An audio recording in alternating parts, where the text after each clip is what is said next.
Hello everyone, AmyR here with Prairie Paper and Ink, and coming in under the wire for this week's Color Throwdown Challenge. If you're watching this as soon as I post this, there's still a little bit of time left to play along with this week, but I always include a link to it in my blog post below the video, and there's a new color challenge every week.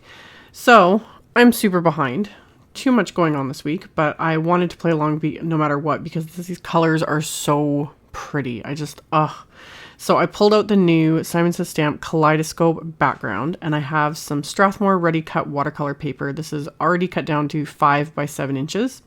And I used my anti-static powder tool on it first, and then I flipped over that background stamp so it was face up and inked it up with Simon Says Stamp's clear embossing ink. I've had a lot of people asking me lately which one I prefer, the Simon Says clear embossing ink or Versamark. I use them interchangeably. It just kind of depends on what I'm reaching for when I'm making videos.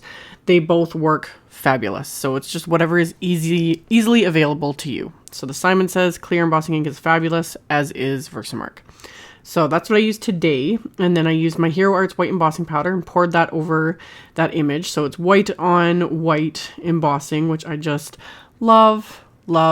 I say this all the time, and that's not what I said. The first thing I thought of when I saw this background stamp is I wanted to heat emboss it and do watercolor resist.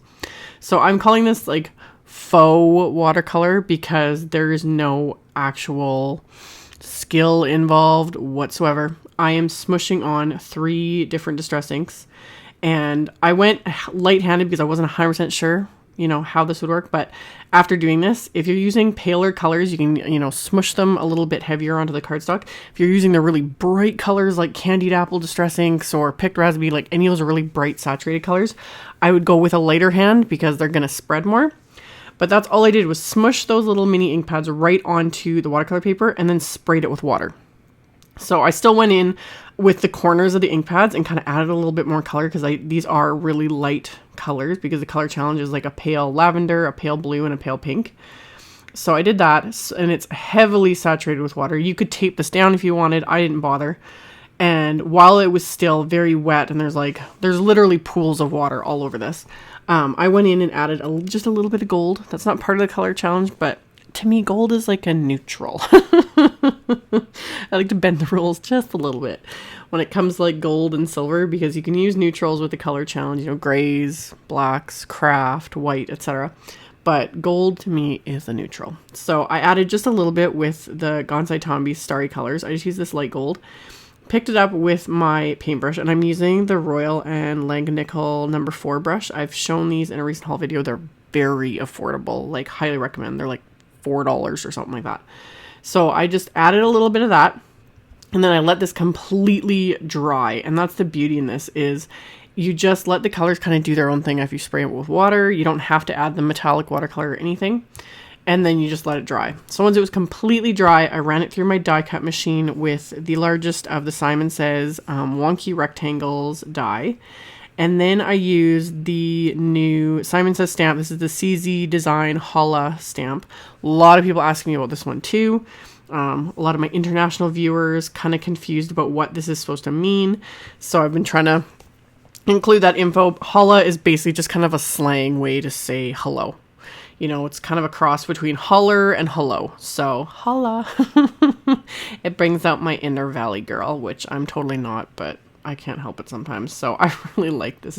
I like this. This is the sentiment in the coordinating CZ Design Yay set that I made cards with recently. I'll have a link to those at the end. And then I just got my hands on this die, which I just love. I love the font and I love the size of it. It's so pretty. So I die cut it a couple times from white cardstock and then stacked those together with some Nouveau adhesive. And then I die cut it a third time from some gold glitter cardstock and adhered that on top. So it's got all that dimension and got a little bit of gold shimmer going on. And then to complete my sentiment, I have the CZ Design Simple Sentiments No. 1, which I also just got. So I pulled those out and I grabbed this sentiment from the set and lined it up onto my grid line mat here so it's straight on my acrylic block. And then I've got my ever-present random, scraps of black cardstock that never leave my desk because I always use them. So I used the anti-static powder tool on this scrap of black cardstock again and then inked up the stamp with that clear embossing ink, stamped it just along the very bottom of this cardstock, same white embossing powder, gonna heat that with my heat tool until it's melted. And then once I've got that melted, I can trim this down with my paper trimmer. And I just use the little wire guide right down the center of the cut line there. And I use that to kind of eyeball it to see where I'm going to trim, so I can trim this into a really narrow little strip. And then I'm also going to use my paper cutter to trim each end. You can use scissors for this, but I've been saying this more and more lately. I swear, as I'm getting older, my, skills at eyeballing things and cutting things straight are just going right out the window. So I like to use my paper cutter for everything. And then I rub my fingers against the cardstock to remove that extra anti-static powder. And then for the little flag ends, I just cut a little notch down the center with my scissors and then meet up each corner with the end of each little notch that I cut. So it just cuts little flag ends to give it a little extra something something. So I kind of fiddled here and I was like, how am I going to adhere these, just because of the way that Holla sentiment goes, like that lower L. And I was like, and then I decided I'm going to adhere the die cut sentiment first with the same Nouveau adhesive. So I'm going to get a decent amount on that, but not too much because I don't want it oozing out everywhere. So apply that, press that onto my little watercolor background here. And then I put a couple acrylic blocks on top just to keep it pressed flat onto that paper so that the adhesive can like get a good bond going there. And then for the sentiment, I pulled out my little Derice foam strips, which I am hoarding. I'm trying to get more of these, but they've been sold out since Simon released them in a kit not too long ago. So I've got like one extra pack of these, and I can't help myself. I hoard them, but they're perfect for sentiments like this. Like, I'm always doing my little sentiment strips. So use that, flipped it over, and left a little bit of a gap so that I can adhere this over top of that little lower area of the L there.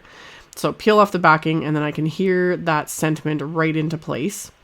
And then for my card base, I'm using some more Simon Says Fog Gray cardstock. It's one of my absolute favorites. It's the perfect neutral. So I'd already cut the sheet of cardstock in half, so it's 4 1/4 by 11 inches, and I scored at 5 1/2 with my Teflon bone folder, and then pressed that crease in really well with the bone folder. And then to finish the inside of the card, I pulled out the new Simon Says Big Words stamp set.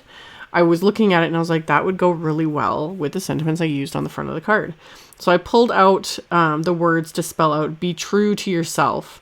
And then I'm going to line those up on my grid mat again. And if I remember, I will link to this grid mat in the description box below the video. This doll one is really great. I really, really recommend this one.